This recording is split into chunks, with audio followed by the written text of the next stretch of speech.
So I'm going to continue the theme on place cells, and I'm going to talk about work that I completed as a postdoc in Dan Dombek's lab last year before I started my own lab at the University of Chicago.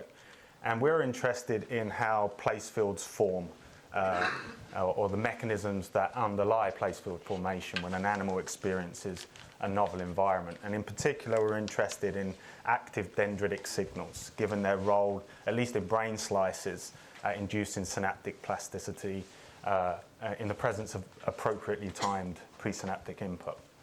And so to do this kind of experiment, to get at these questions, we use a combination of behavior in virtual reality with calcium imaging of large populations of hippocampal cells, and also subcellular mechanisms such as dendrites and axons. So here's a typical experiment where these head-fixed mice are trained to navigate along these virtual linear tracks, and they're water rewarded when they hit the wall at the end, and they're teleported back to the beginning of the track so they can complete many laps of this virtual space. And so while the animal's doing this, we can image up to 1,000 CA1 pyramidal neurons during this behavior. So each one of these little donut-shaped structures here is a single neuron expressing a genetically encoded calcium indicator. So these changes in fluorescence depict action potential firing in each one of these neurons. So we can define which cells have spatially tuned firing properties in the virtual environment. And then we can adapt this technique slightly so to obtain expression of this GCAMP6 in a sparse population of CA1 neurons. So this is the same field of view as up here, but only a few cells are expressing the indicator. And what that allows us to do is image single dendritic branches that come from these neurons. So we have this electric lens that allows us to rapidly switch our imaging plane from the somatic layer to the basal dendritic layer. And that's what I'm showing you here. So it essentially gives us a simultaneous readout of the dendritic activity along with the somatic activity. So together, this experimental setup allows us to ask questions at a population level and at a subcellular dendritic level. And so the first thing we want to know is whether switching the virtual environment to a novel environment causes global remapping in the hippocampus. So this is a phenomenon that's seen in real-world environments when an animal is placed in two distinct environments. So we want to test that when we change the virtual environment, this also induces global remapping in the hippocampus. And so we train our animals to run in a familiar environment, and we can image a population of pyramidal neurons, and then we can define which cells over the population have significant place fields of that environment. So I'm depicting 78 place cells across the population, and we can plot the mean place field activity of each one of these neurons and show that they tile the virtual track. This is track position in this virtual environment. And so we've sorted them by track position, and they tile the entire linear track. And so then what we can do is we can teleport the animal to a new environment that the animal hasn't experienced before. So the animal again has to run down the track, and the track length is the same as in the first environment. And we can ask what happens to the place cells that encoded the first environment in the second environment. And what you can see from this plot here is that the place fields become scrambled across the population. So, for example, place field 1 here loses its place field. It has no statistically significant place field in the new environment, and other place fields shift around somewhat random locations in the new environment. So this is a signature that global remapping has occurred across the hippocampus, and we saw this in every single mouse that we did this experiment in. And so this is our experimental setup. So now we can look at the formation of these new place fields as the animal is experiencing the new environment. And so here's two example place fields that appeared in the novel environment. The one on the left here, so this is lap number in the novel environment. So this is lap 1. The animal hasn't experienced this place before. And you can see that there's a place field that appears instantly in that novel environment and remains pretty much in the same place throughout the experience. As opposed to this kind of place field that appears after a delay period.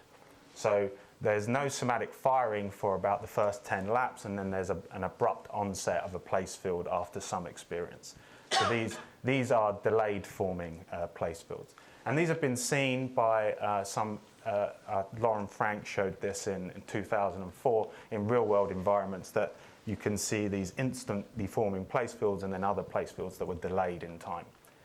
And so we quantified this across all our place cells, across all our animals.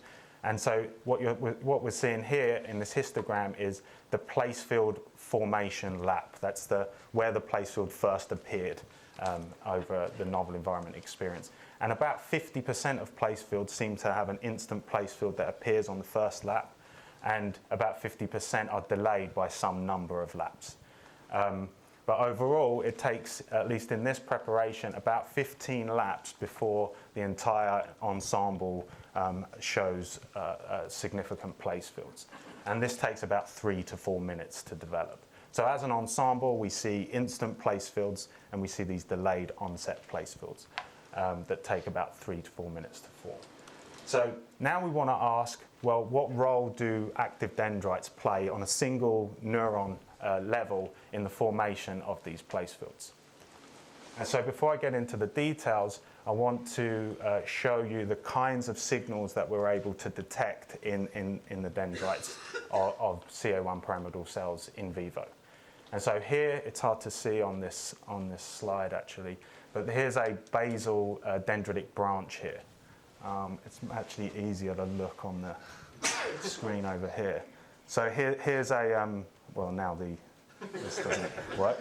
But you can see the branch, and you can see single spines hanging off the side of this single dendritic branch. This is a basal dendrite, and we can make regions of interest around different parts of the branch, and we can image these branches during behavior. So imagine the animal is running around. You see this single branch here, and we see this calcium transient that's restricted to the spine head. And so we think that these kinds of signals are caused by a single synaptic input onto that spine head and the activation of NMDA receptors, at least partial activation, and the influx of calcium through those receptor channels. And that's opposed to these kinds of events where we see, this is the same branch here, where we see calcium influx throughout the whole imaged branch.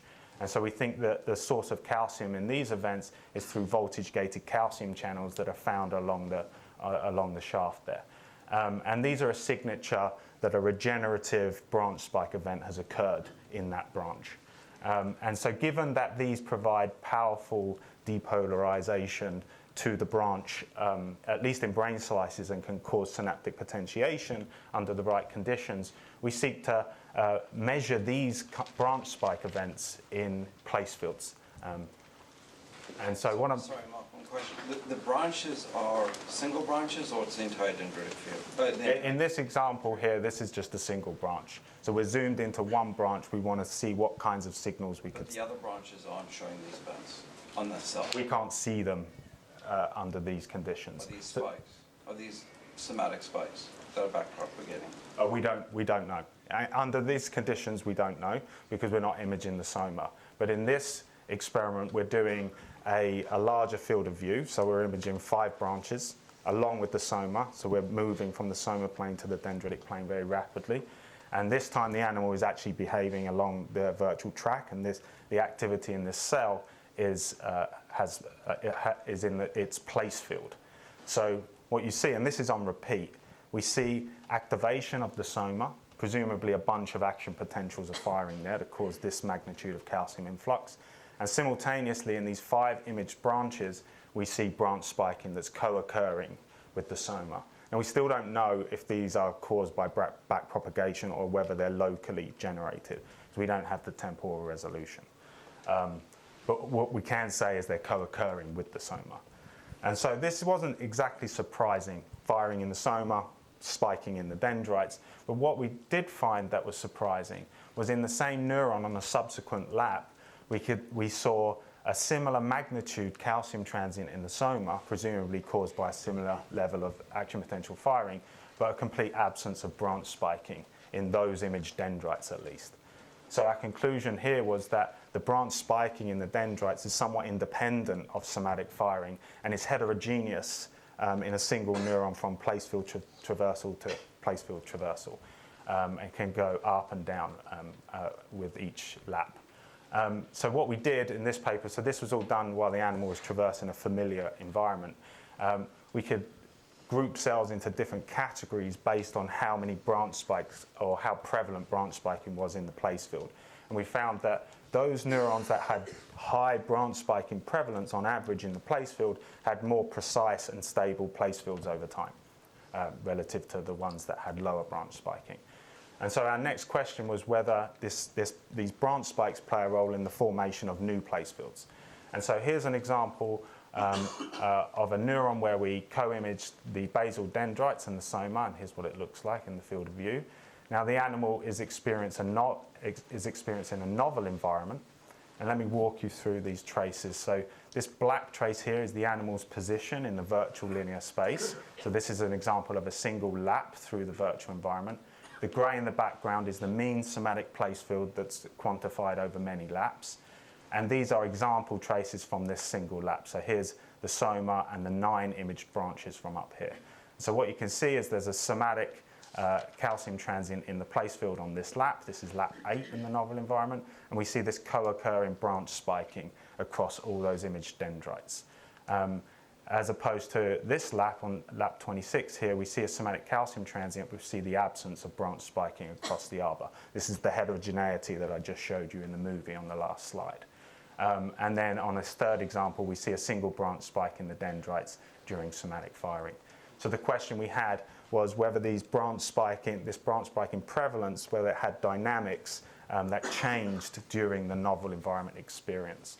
And so we plotted the average branch spike prevalence versus the lap number in the novel environment.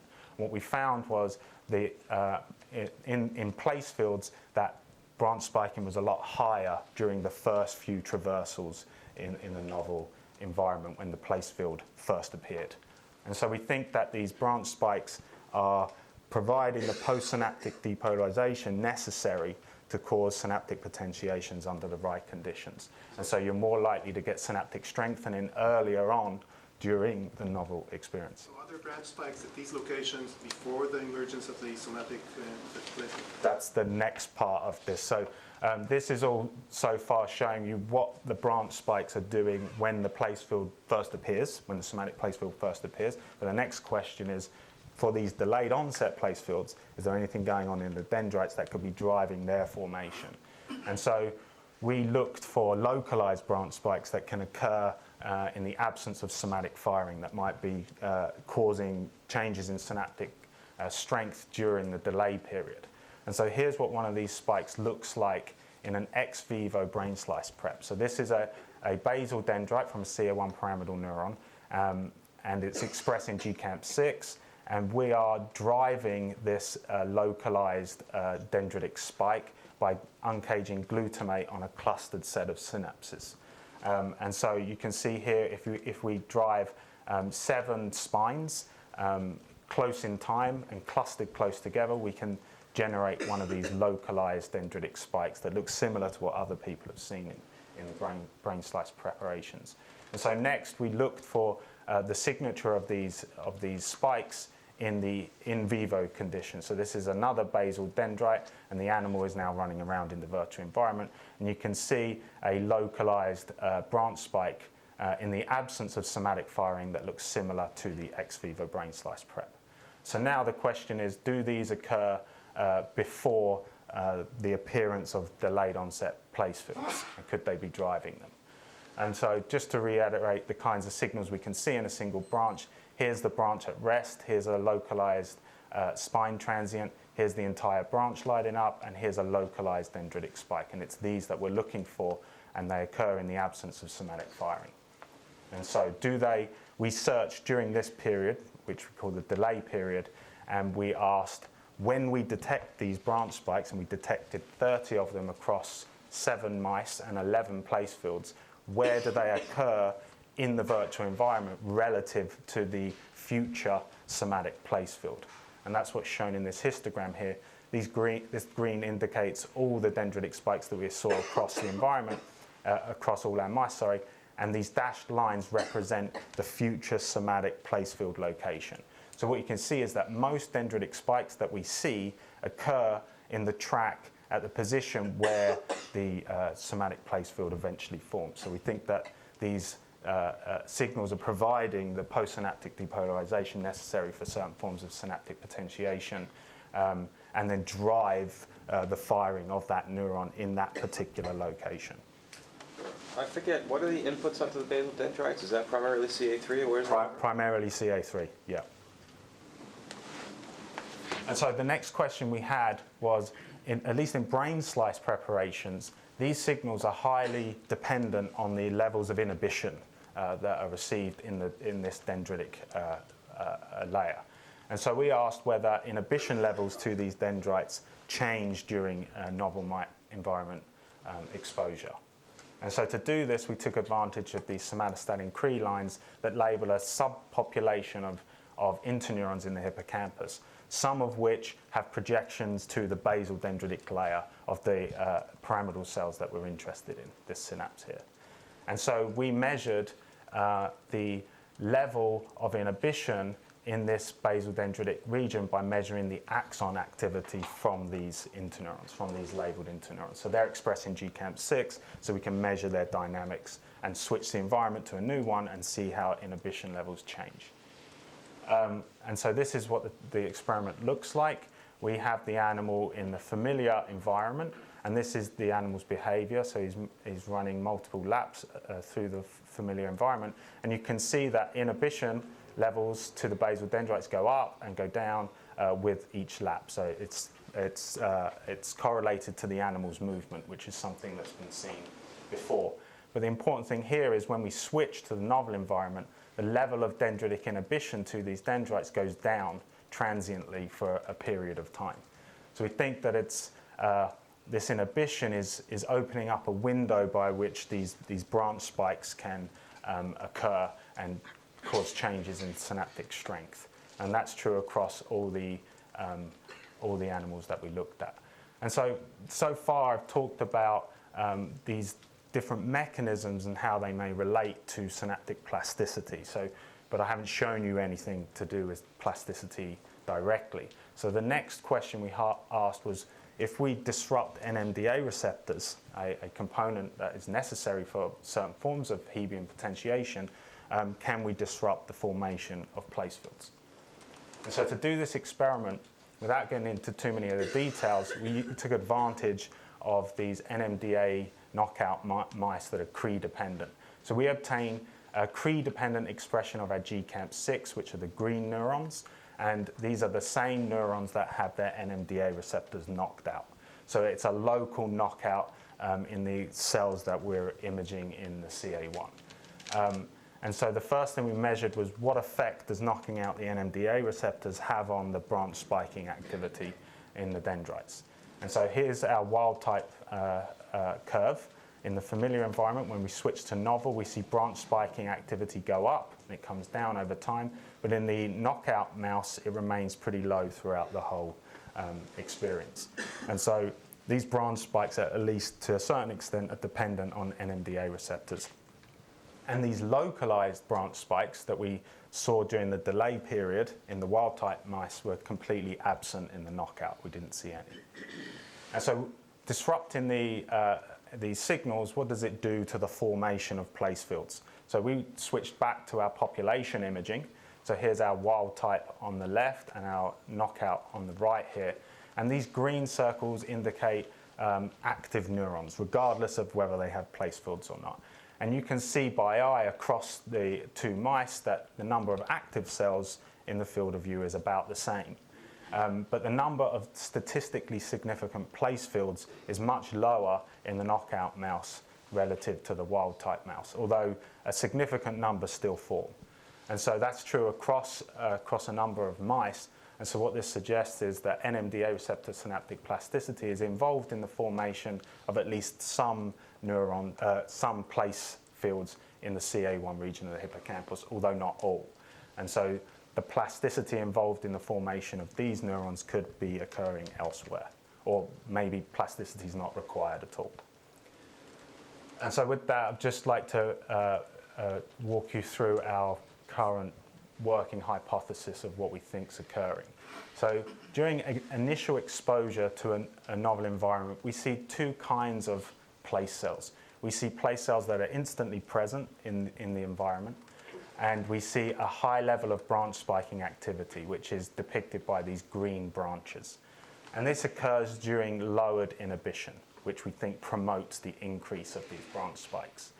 And we also see these delayed onset place cells. And so these neurons seem to show localized dendritic branch spikes in their dendrites during this lowered dendritic inhibition. And then over time, what we think is the synapses that are found on these branches become strong enough to eventually cause somatic firing during also lower inhibition, so the branch spiking levels are also higher. And then inhibition returns to baseline levels, but the synapses are now strong enough by themselves to cause place field firing. And so that's how we think at least a subset of neurons form their place fields in the CA1. Mark, you had said earlier that the branch spikes seem to disappear over labs, as if after the place field was learned, presumably by strengthening these contacts, now the branches weren't generating spikes anymore, which is Still generate spikes, but less prevalent, less likely. right. So it's kind of strange because you'd think the synapses are now have been potentiated on those dendrites, let's say, but they're no longer producing spikes in the same locations. So it's almost do you believe that the readout of the learned place field is not via active dendritic responses? So I think that the potentiation that occurs across the arbor is localized. So even though this high prevalence of branch spiking could be due to the lower dendritic inhibition, right, and increased back propagation throughout the dendritic arbor. And so when we measure a sub-sample of those dendrites, we see branch spikes in all of them. Over time, when the inhibition comes back, we still see branch spiking, and those may be occurring on branches that had synaptic potentiation that occurred on them, but it doesn't spread throughout the arbor. So the prevalence of the branch spiking goes down. It could be something like that. So that's basically our story so far, and this work is ongoing, and we're looking at silent cells that don't form place fields at all, whether localized dendritic spikes even occur in those cells, to see if it's specific to the cells that form place fields. So as you go through the runs, you said that you see more place cells appear, and then dendritic spiking goes down, right? Yes. Couldn't it be that these new place cells are generating more inhibition just because they're connected to a lot of inhibitory neurons? Providing feedback. Exactly, and Yeah. they sort of inhibit everything, and Yeah. that decreases the probability of Yeah. dendritic spike. Yeah, I mean, it could be. And the source of the lowered inhibition is unknown at this point, whether it's a feedback or a feed forward. There's a lot of neuromodulatory inputs that come into the hippocampus that change during novel environment experience, and that could be generating the change in inhibition. We don't know exactly where it's coming from, whether it's driven by the cells themselves or not at this point. Is there a story from Steve Siegelbaum about that there might be this long-range inhibitory projections into disinhibiting local inhibition and causing dendritic spikes? That's Thomas Frank. So he showed us some careninine neurons, the targets of striatal neurons.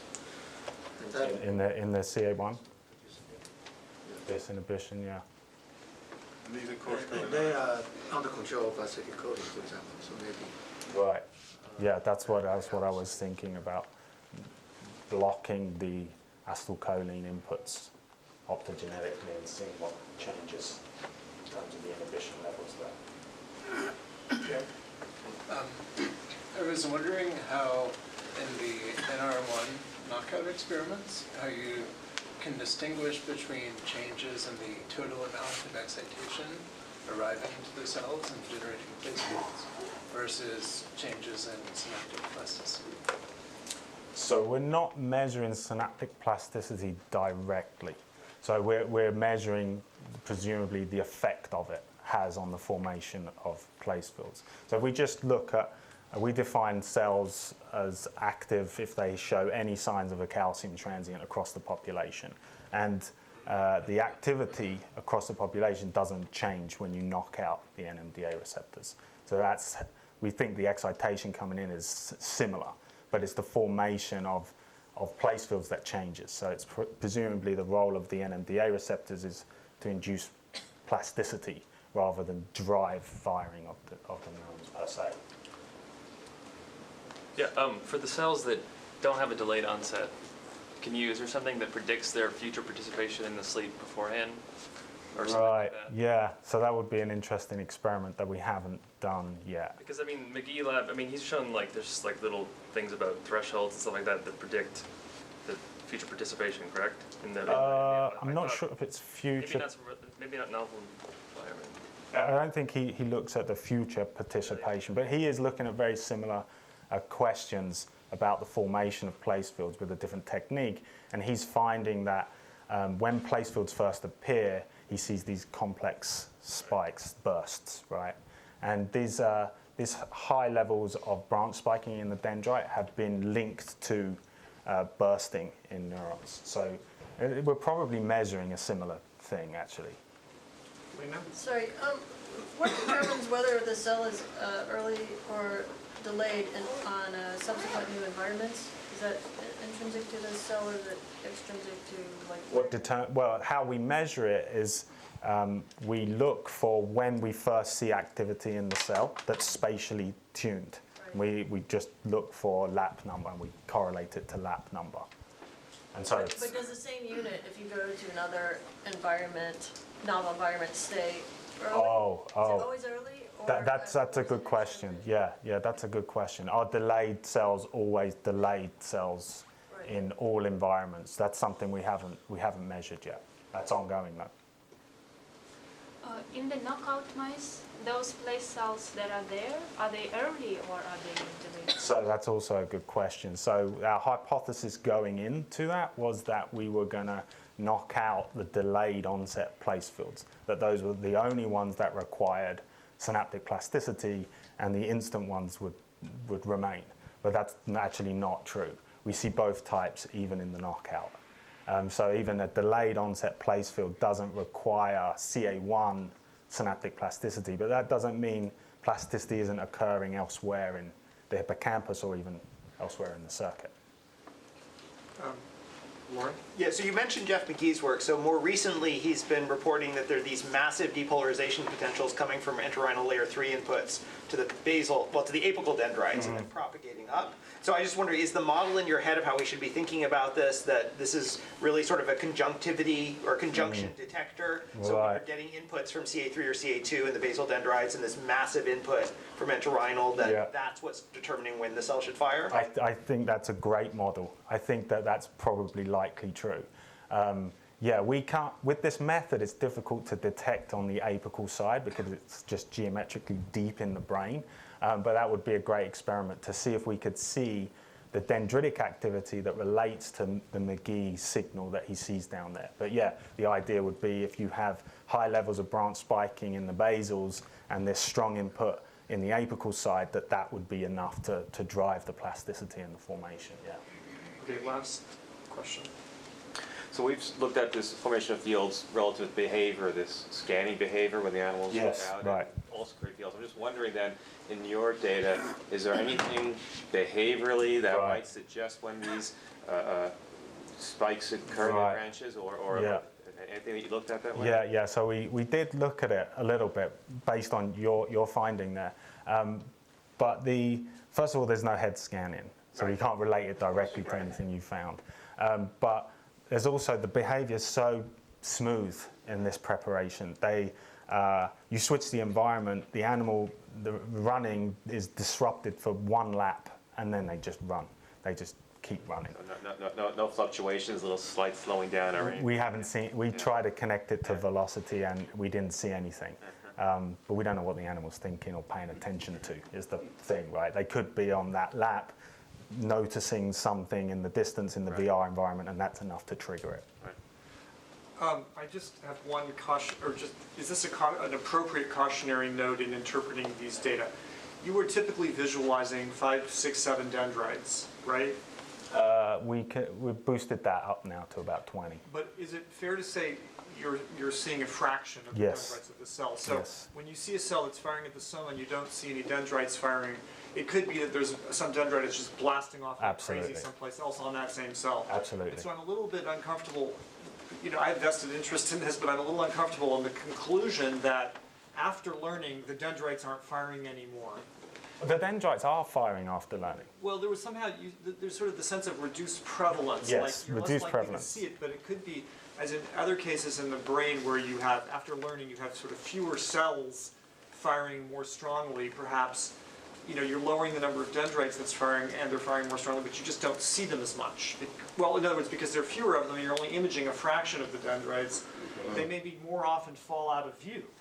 Or more often there are misses. I'm just saying, how solid is that conclusion that there are no dendrites firing on this neuron? Right. Well, the one thing that we did to address this was we added a second plane of imaging in there. So we had a single dendritic plane like I showed in the movie, and then we would ask how well does it predict, if there's no firing there, firing in the other layer. And it's pretty good. So if there's no firing in one layer, we typically don't see any firing in the other layer. That's not necessarily true, there's no firing in the branches across. This is just the basal dendrites. Right. There's the apical side, and there's tons of input there. So we don't know about that. All right, thank you very much.